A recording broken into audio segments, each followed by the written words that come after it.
नमस्कार, मैं हूं निशा और आप देख रहे हैं एबी न्यूज का खास पेशकश। साल 2024 में एक साल से भी कम समय है और लालू के जन्मदिन के बाद अब लोकसभा चुनाव का सियासी पारा भी चढ़ गया है। ऐसे में हम रोजाना आपको जमीन की हकीकत से रूबरू कराएंगे कि बिहार में ग्राउंड स्तर पर कितना मजबूत है आरजेडी, जदयू और कांग्रेस का समीकरण। आज लालू नीतीश करेंगे बीजेपी को जीरो। कार्यक्रम में हमारे साथ जुड़े हैं आरजेडी के नेता डॉक्टर विक्रम, जो कि एक समाज सेवी है और आप नेता के साथ साथ बिहार में कई अस्पतालों का भी संचालन कर रहे हैं और समाज सेवा से लोगों को पार्टी के लिए जोड़ते रहे हैं। सबसे पहले तो आपका बहुत बहुत स्वागत है एबी न्यूज में। धन्यवाद आपको भी। डॉक्टर विक्रम, चुनाव और सियासी समीकरण पर हम आपसे सीरियस बातें भी करेंगे, लेकिन सबसे पहले बात लालू यादव की, जो अपने जन्मदिन मनाए हैं। कहा जा रहा है कि अगले जन्मदिन में जनता बीजेपी को सत्ता से खदेड़ कर गिफ्ट देने का मन बनाए हैं, इसीलिए ये जन्मदिन खास था। आप लालू जी के जन्मदिन पर क्या मैसेज देना चाहेंगे? देखिए, सबसे बड़ी बात है कि लालू जी जो है जन जन के नेता है और गरीबों के लिए एक भगवान के रूप में इस धरती पर आए हैं और उनका जो जन्मदिन मनाया जाता है, आप देखे होंगे कि जगह जगह मनाया जा रहा है। मतलब कि कस्बे में, छोटे छोटे गांव में, ब्लॉक में, हर कार्यकर्ता जो है, आप किसी भी नेता को इस तरह के जन्मदिन मनाते हुए बहुत कम पाए गए होंगे। लेकिन जब लालू प्रसाद यादव जी का जब जन्मदिन आता है तो पूरे मतलब बिहार के लोग को, पूरे देश के लोग में एक अलग सा मतलब एनर्जी होता है कि हम लोग लालू यादव जी के जन्मदिन को खूब मतलब अलग तरीके से मनाए और एक नया संदेश देने का काम करते हैं, एक अलग मैसेज देने का काम करते हैं। जैसा कि आप देखे होंगे कि हर जिला में उनके जो जितने भी चाहने वाले लोग हैं, चाहे वो नेता हो या कार्यकर्ता हो या आम पब्लिक हो, सब लोग ने उनका बर्थडे मनाने का काम किया और उनके लिए जो है केक काटने का काम किया और मिठाइयाँ बांटने का काम किया है। और कई जगह जैसा कि देखे होंगे आप, जैसा कि मुझे जानकारी है, नवादा जिला में हमारे जो भी राजद के विधायिका हैं विभा देवी जी और प्रकाश वीर चौधरी जी, जो कि देखे कि उन लोगों ने अपना वहाँ बर्थडे मनाने के साथ साथ वहाँ पर गरीब गुरबा को काफ़ी भोज का व्यवस्था किया, खाने पीने का व्यवस्था किया, गरीबों में मतलब कि मतलब सामग्री बांटने का काम किया। तो ये एक जो देश के एक इतने बड़े जो नेता हैं लालू प्रसाद यादव जी, उनके लिए ही कोई कर सकता है। बाकी तो मैंने कभी किसी नेता के लिए इतना जन्मदिन धूमधाम से मनाते हुए बहुत कम देखने को मिलता है।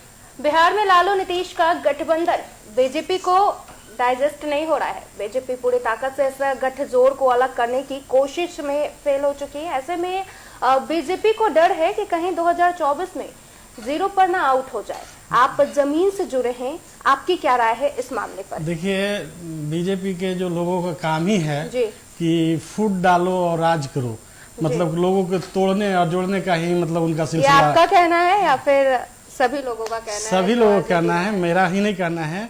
क्योंकि मैं जो देखता हूँ, जैसे कि आप देखे होंगे कि महाराष्ट्र में इनका कांग्रेस और आपके उद्धव ठाकरे जी का सरकार चल रही थी, तो वहाँ देखे कि उन लोगों ने तोड़ मड़ोड़ के किसी तरह से सत्ता में आने के लिए वो लोग किसी भी तरह का हद तक पार कर जाते हैं।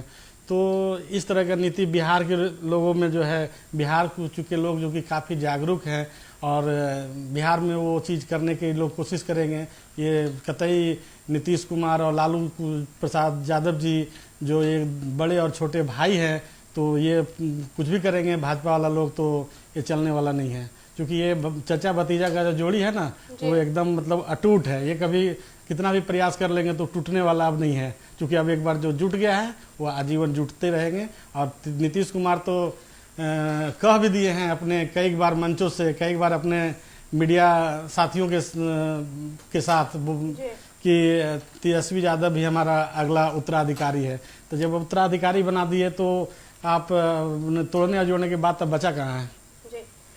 विक्रम जी, लालू नीतीश का विजन बिहार सबको पसंद आ रहा है बिहार में, लेकिन थोड़ी देरी ही से सही हुआ है, लेकिन अब नौकरी की भरमार लगा दिया है। आप इसे कैसे देखते हैं? देखिए, नौकरी तो चूंकि तेजस्वी यादव का एजेंडा में ही था जब चुनाव लड़ रहे थे, तो उस समय संयोग से सरकार में सत्ता में नहीं आ पाए, दुर्भाग्यवश।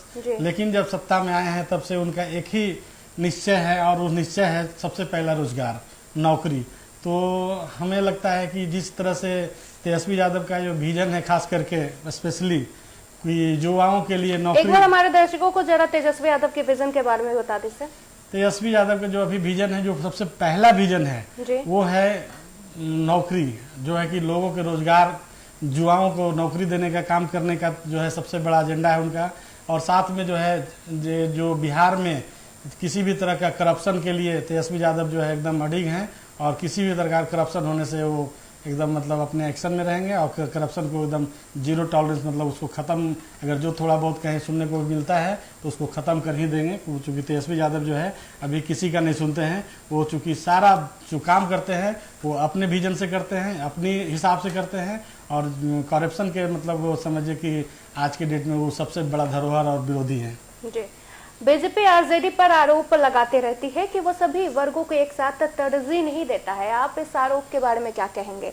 क्योंकि लगातार बीजेपी आरोप पे आरोप लगा रही है, और हालांकि आरजेडी भी आरोप और प्रत्यारोप का तो दौर जारी रहा है। आप इसको किस तरीके से देख रहे हैं? देखिए, सबसे बड़ी बात है कि आरोप लगाना और सिद्ध करना, दोनों में बहुत अंतर होती है।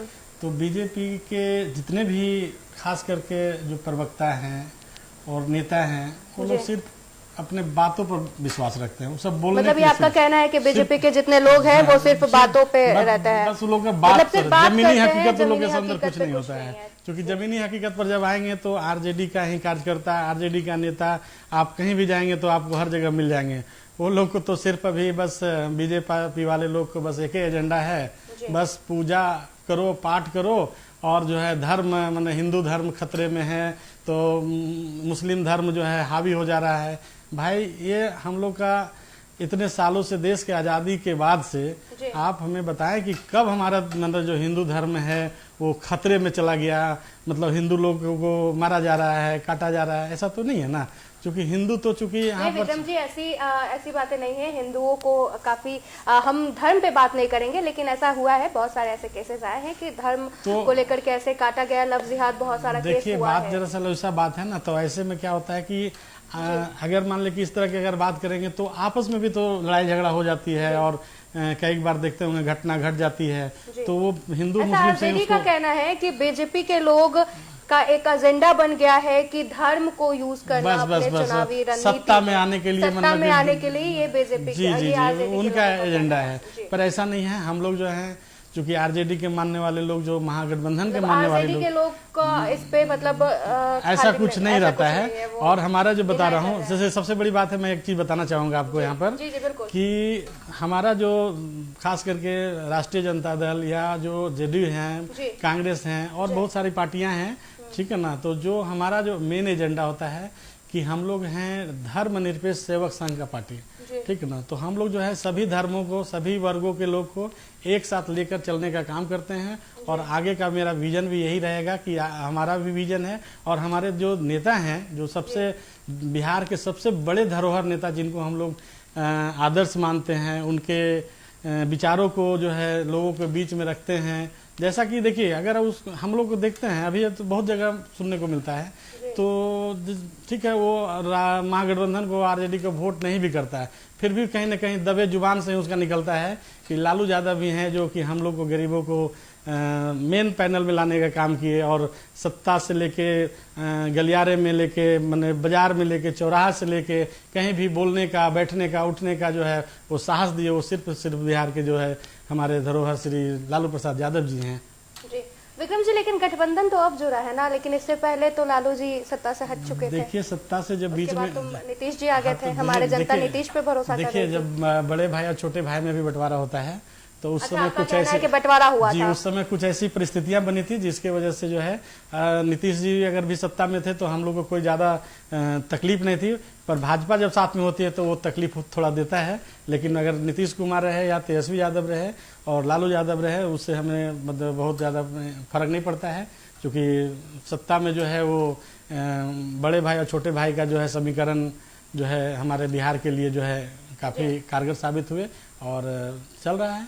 जी विक्रम, हमें ये बताइए कि जातीय जनगणना को लेकर के आरजेडी और जेडीयू को थोड़ी निराशा लगी है। हालांकि मामला कोर्ट में है और इसलिए बहुत ज्यादा कमेंट तो नहीं किया जा सकता है, लेकिन आपसे हम जातीय जनगणना को लेकर के विजन समझना चाहते हैं कि कैसे बिहार में जातीय जनगणना की जरूरत है। आपके अकॉर्डिंग इस पर आपका क्या कहना है, आपका पॉइंट ऑफ व्यू क्या है? मेरा जो पॉइंट रहेगा कि जातीय जनगणना, देखिए अभी क्या है कि बिहार हो अपने देश के जो हिस्सा है, कुछ हिस्से में तो खास करके ज़्यादा है, तो जातीय जनगणना चूंकि सब लोग का कहता है कि सब लोग का डिमांड है, सब लोग का मांग है कि हमारी भागीदारी कहाँ है। तो जब ये पता ही नहीं चलेगा कि तुम्हारी सत्ता में तुम्हारी आबादी क्या है, तो जब जिसकी जितनी आबादी उसकी उतनी भागीदारी, तो जिसलिए मैं ये बोलना चाह रहा हूँ, जातीय जनगणना जो है वो जातीय जनगणना जो है होना चाहिए, और बिहार के लिए तो खास करके बहुत ही जरूरी है। जी विक्रम जी, मैं ये बताइए कि आप इस तरीके से कह रहे हैं कि अगर चुनाव में अगर गठबंधन का सरकार फिर से एक बार बनता है तो जितने भी हमारे जनता की जो उम्मीद है वो एकदम पूरा होगा। हाँ, एकदम 100%। ये आपका कहना है? एकदम बिल्कुल। तो क्या मैं ये क्लिप को रखूं? हाँ, एकदम रखिए 100%। चूंकि अगर हमारी सत्ता बनने का क्या, बनना ही है, नहीं बनने कुछ सवाल ही नहीं होता है। क्योंकि जब हमारा जो गठबंधन अभी है वो हमारे बिहार का जो है ना, वो लगभग 70 से 80% जो लोग हैं इस गठबंधन के मतलब साथ है, तो सत्ता में आने से कौन रोक सकता है? ये तो संभव ही नहीं है। मतलब आपके अकॉर्डिंग सत्ता में आने से एकदम 100%, उसमें 1% मतलब बीजेपी जो जितनी भी रणनीति बना रही है मतलब वो फेल होगी। देखिए बीजेपी कुछ भी कर दे, बीजेपी का चूंकि एजेंडा जो है वो एजेंडा बिहार के लोगों में लागू नहीं होता है। अच्छा, ठीक है, ये बिहार के लिए नहीं है। उनका एजेंडा जो है वो उधर ही चलेगा कहीं। और जैसे कि बिहार बीजेपी के बहुत लोगों का कहना है, बीजेपी वाले लोग बोलते हैं कि बिहार जो है वो गरीब राज्य है, वहाँ शिक्षा की कमी है। तो कर्नाटका तो काफी शिक्षित प्रदेश है ना, तो क्यों ना सरकार बना ली? वहाँ तो चूंकि वो कहते हैं कि हमारे दल में सब पढ़े लिखे लोग होते हैं, तो पढ़े लिखे तो कर्नाटका तो हमको लगता है कि शिक्षा के मामले में पूरे देश में अभी 1 नंबर पर है, तो उनकी सरकार होनी चाहिए था वहाँ। जी विक्रम, हमें ये बताइए कि एक और बात जो हम आपसे करना चाहेंगे कि आरजेडी को गरीब गुरबों की पार्टी कहा जाता है। आरजेडी के नेता गरीब गुरबों की बदौलत सरकार बनाते रहे हैं। लालू यादव भी हमेशा पार्टी के छोटे नेताओं के साथ खड़े रहते हैं, लेकिन हाल के दिनों में कई बार शिकायत मिली है कि आरजेडी के जिला स्तर के नेता अपने कार्यकर्ताओं को तरजीह नहीं देते हैं। इससे पार्टी को कितना नुकसान होगा?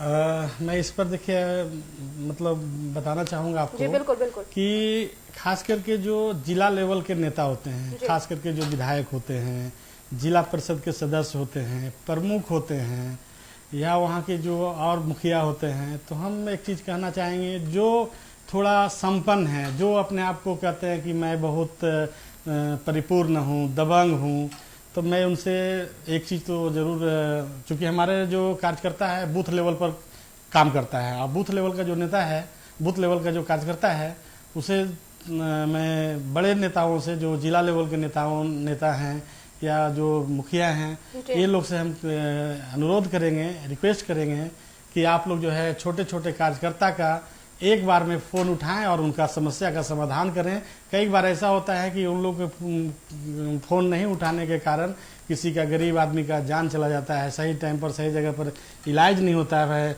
कई बार ब्लॉक में कुछ ऐसे काम रहता है जो उनका नहीं हो पाता है, जिसके कारण जो है वो काफ़ी परेशानियों का सामना करना पड़ता है। और अपने से जो छोटे कार्यकर्ता है या जो छोटे लोग हैं, जो अपने से मतलब थोड़ा नीचे स्तर के लोग हैं, उनको हम सभी लोग को एक आग्रह करेंगे कि आप लोग जो है उनको मदद करें और सही जगह तक उनको पहुंचाने का काम करें। और उनका कार्य के लिए, चूंकि आपको इसलिए चुना जाता है, आपको अगर विधायक बनाता है तो वही बूथ लेवल का जो एक मामूली सा एक आम लड़का होता है, वो आपके लिए लाठी खाने को तैयार होता है, किसी से भी लड़ने को तैयार होता है, और आप उसका ही काम नहीं करेंगे तो आप नेता मतलब अगर द्वारा विधायक अगर आप चुनाव लड़ेंगे तो वो आपको किस हिसाब से वो आपको वोट देने जाएगा और किस लिए आपके साथ लड़ेगा, किस लिए आपके साथ खड़ा रहेगा? क्योंकि आपके साथ तभी खड़ा रहेगा जब आप उसके साथ खड़ा रहेंगे। तो हम सभी जितने भी जिला लेवल के नेता हैं, जो विधायक हैं, अभी बहुत सारे लोग मंत्री भी हैं, तो हम कहेंगे कि चूंकि सभी लोग से आप लोग मिलिए जुलिए और बात करिए और उनका काम का समाधान करने का कोशिश कीजिए जहां तक संभव हो सकता है। ऐसा नहीं कि हर काम आप करा ही देंगे, ऐसा नहीं है, क्योंकि इतने संपन्न हमारे पास सब कुछ सरकार और सत्ता में नहीं होता है कि चूंकि आप कर देंगे। तो बहुत सारे ऐसे लोग हैं जिनको आप किसी को कह के भी आप मदद करवा सकते हैं। अगर सपोज दिया, मान लेता हूँ मैं एक मिनट की जस्ट एग्जांपल, कोई विधायक मुझे फोन करे, उसके क्षेत्र को मतलब बहुत असहाय लोग बीमार पड़ जाएं, तो क्या वो मुझे अगर एक बार वो कहेंगे कि नहीं डॉक्टर साहब ये काफ़ी असहाय व्यक्ति है, इनको मदद की ज़रूरत है, इनको इलाज की ज़रूरत है, तो क्या हम लोग जैसे संपन्न आदमी नहीं करेगा? करेगा, बिल्कुल करेगा। तो इसलिए उनको वहाँ तक पहुँचाने की ज़रूरत है, वहाँ तक मदद करने की ज़रूरत है। जी विक्रम जी, मैं ये बताइए कि अभी 12 जून को विपक्षी एकता की बैठक होने वाली थी, जो कि डिनाई कर दी है, डेट बढ़ गया है, लेकिन वो होने वाला है 22 या 23 जून को होने वाला है। 23 जून का विपक्षी एकता की जो बैठक होने वाली है उसको लेकर के क्या कुछ बातें होगी, क्या कुछ तैयारी है, जरा बताइए। देखिए, क्योंकि बहुत सारे ठाकरे जी आ रहे हैं, ममता बनर्जी आ रही हैं, हेमंत सोरेन आ रहे हैं, राहुल जी के भी आगमन की खबरें हैं। जी बिल्कुल, उसके बारे में जरा बताइए। देखिए, अभी जो है नीतीश कुमार जी का एक विजन चल रहा है, जो नीतीश कुमार के, आपने तेजस्वी यादव के विजन के बारे में बताया, जरा नीतीश कुमार के विजन के बारे में बताइए। ये विजन जो है तेजस्वी यादव और नीतीश कुमार जी के दोनों का है। और इनका जो गाइडलाइन करने वाले लोग हैं, जो इनका जो सूत्रधार है, वो लालू प्रसाद यादव जी हैं। क्योंकि लालू प्रसाद जी ही ने ये सारा चीज को एकत्रित किए और ये सब प्लान बनाए। मतलब आपका कहना है कि सारा प्लानिंग लालू यादव कर रहे हैं और प्लॉटिंग जो है वो नीतीश कुमार और उन लोग को जोड़ी है, जो वो करने का काम करेंगे। और जो देश में, चूंकि देखिए देश आज चुनाव की बात छोड़ दीजिए, चुनाव तो अपने जो है चल ही रहा है, अपना चरम सीमा पर अब उनका टाइम, चुनाव का टाइम आ चुका है। लेकिन जहां तक सर्वदलीय बैठक है, एकजुटता की बात है, तो हम हर आदमी चाहता है, आम आदमी भी यही चाहता है कि हमारे गांव का एक मामूली सा लोग भी है तो एकजुट होकर रहे, एक बंधन में बंध कर रहे, ताकि किसी भी तरह का कोई परेशानी ना हो। और तो इसीलिए हमारे देश का जो बड़े बड़े नेता है सब एकत्रित हो रहे हैं। और देश में जो खास करके केंद्र की सरकार अभी जो अपनी मनमानी कर रही है, किसी भी चीज़ों के लिए जो मन में आया, कभी मन किया तो 2000 का नोट ला दो, उसमें चिप लगा दो, और फिर मन किया तो उसको बंद कर दो। तो ये सारी चीजों जो है, जो हमारा मतलब सारा खेल अब गुलाबी नोट पे आ गया, गुलाबी नोट पर आ गया है। अच्छा, तो ये अब बीजेपी धर्म से सीधे गुलाबी नोट पे अगर आरजेडी लोग को कहना है, उनको काम उनका, देखिए बीजेपी के जितने भी खास करके जो नेता हैं, बड़े नेता हैं, वो खासकर बड़े नेता, छोटा नेता जो है उसको हम नहीं कुछ कह सकते हैं, क्योंकि वो तो एक कार्यकर्ता है, एक नेता है, वो अपने लेवल से काम कर रहा है, ठीक है। लेकिन जो खास करके देश के बड़े बड़े नेता हैं, जो गृह मंत्री हैं, प्रधानमंत्री हैं, विदेश मंत्री हैं, वित्त मंत्री हैं, बहुत सारे मतलब जो बड़े बड़े नेता हैं, जो खास करके हमारे राज्य को भी कई बार देखे हैं कि जो पैकेज होता है उसमें देखेंगे कई ठगने का काम किया जाता है।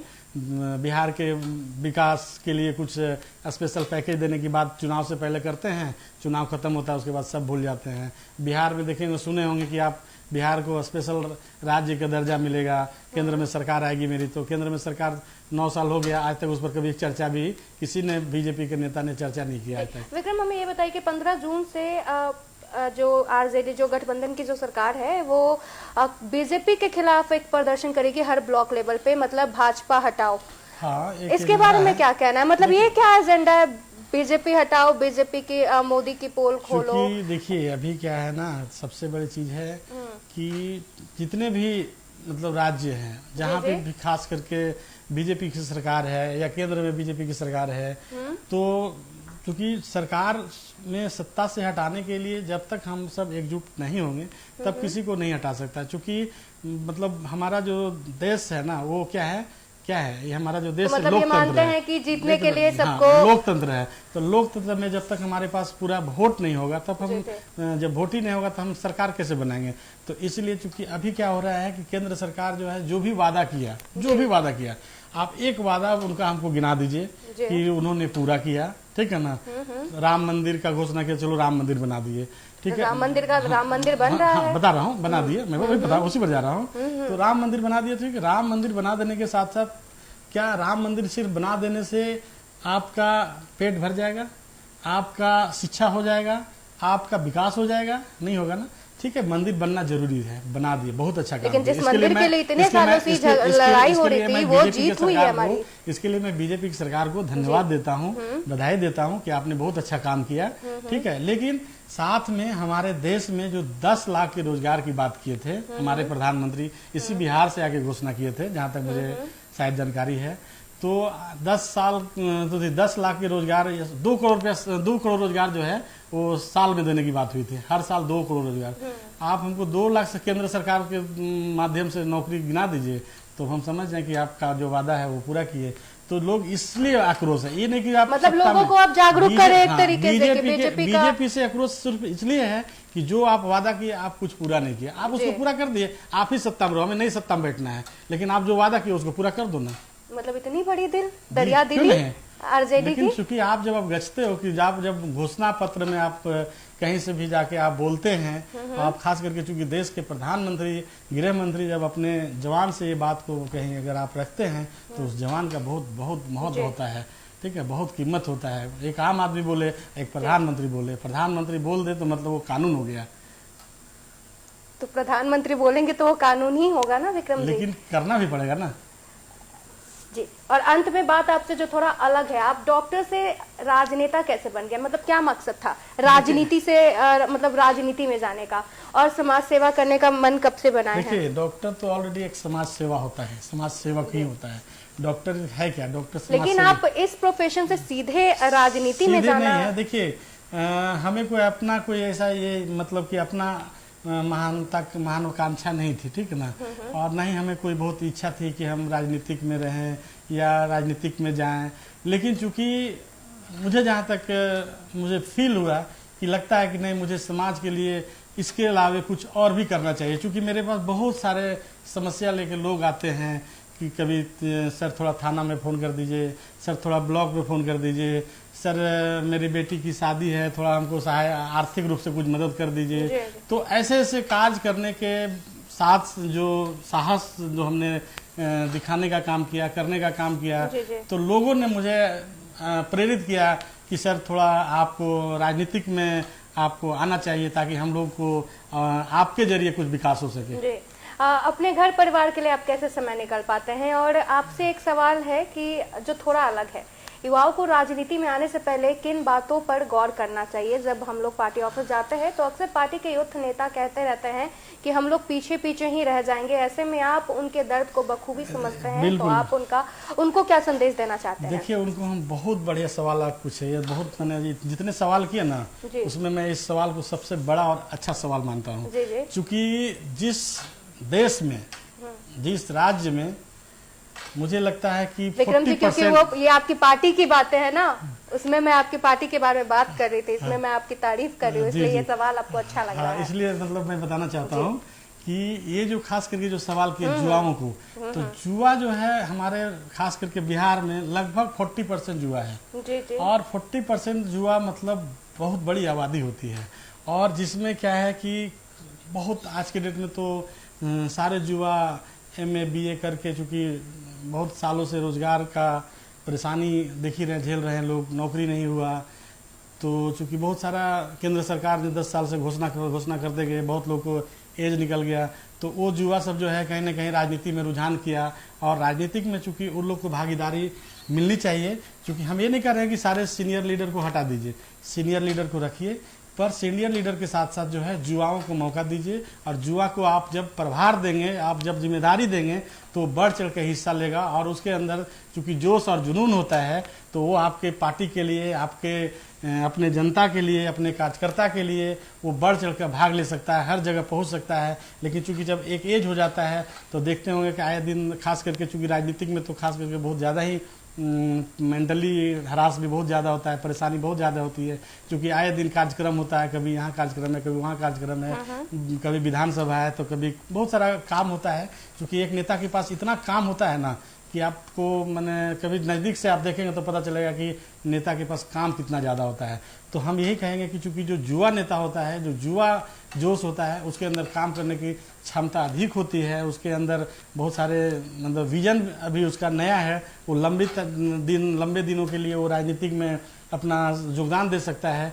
तो हम यही कहेंगे कि जो जितने भी बहुत ज़्यादा सीनियर लीडर हैं, जिनका एज ज़्यादा हो गया है, तो उनके जगह पर इन लोग को स्थान देना चाहिए, काम देना चाहिए और प्रभार देना चाहिए, ताकि ये लोग अपने तरफ से बढ़ चढ़ करें। क्योंकि एक एज के बाद बहुत सारा बीमारियों से आदमी ग्रसित हो जाते हैं। डायबिटिक है, हाइपरटेंशन है, बहुत सारा चीज़ें हैं, है ना, अस्थमा है। एक एज के बाद, चूंकि ये कॉमन है, चूंकि सबको होना है, तो एक एज ज़्यादा होने के बाद चूंकि जो पुराने लीडर हैं तो उनको थोड़ा परेशानी होता है।